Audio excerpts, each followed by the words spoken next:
Hi, I'm Katie from De La Soul Yoga, and this is a video tutorial on low lunge, high lunge, otherwise known as runner's lunge, and crescent lunge. And I have Sinead here to demonstrate. So Sinead, go ahead and take low lunge on the right leg. So some folks are bothered by having their back knee on the ground, so you can slip a blanket underneath their back knee if that's bothersome. You want to make sure the front knee is stacked on top of the ankle and the back leg is stretched out a little bit long behind, so you get a stretch to that back quadricep. Hands can be placed on blocks, so go ahead and place your hands along either sides of the front foot. Bend your front knee a little bit deeper. And in this lunge position, we want to keep the spine really long. So for someone who's tighter through the hips, if they're trying to bring their hands to the ground, you're going to see them flexing or rounding their spine quite a lot. And we want to avoid that. So again, you would either use blocks even on their highest height for someone who's really tight, and that will help lengthen their spine even more.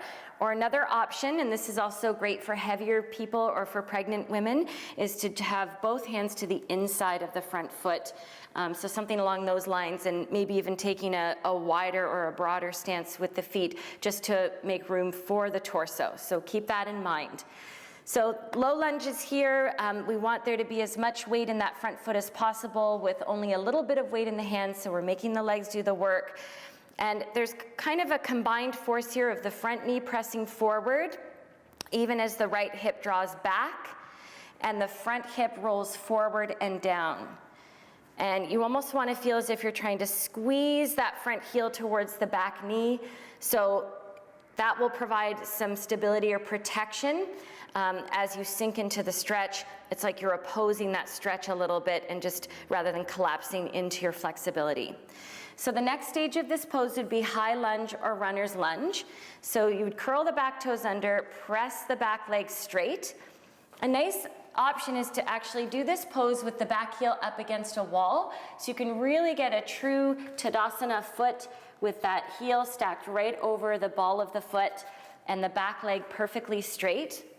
Again, we want most of the weight in that front heel, only a little bit of weight in the hands, and the spine long.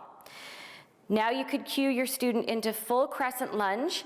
I would always cue, again, that action of pulling the front heel back and the front foot forward, almost like you're trying to scrunch your yoga mat up and make it shorter, so that you're finding a little bit of engagement through the inner thighs. You're resisting collapsing into your flexibility or into the stretch, and then from that strength, you can raise your arms overhead, really nice. Squeeze that left buttock in order to create more of a release or a softening through the front of the left hip. Internally, or rather externally, rotate the arms so that the palms face in and back slightly. And then eventually over time, you may find that you or your students can go into some spinal extension. And that's looking really nice, Sinead. Back leg nice and straight. Good. And this is really the only assist I would do in this pose, is just holding onto the hands. And you can bring your hands back down to the blocks and then lower your back knee to the ground. And that completes our tutorial on low lunge, high lunge, and crescent lunge. Namaste.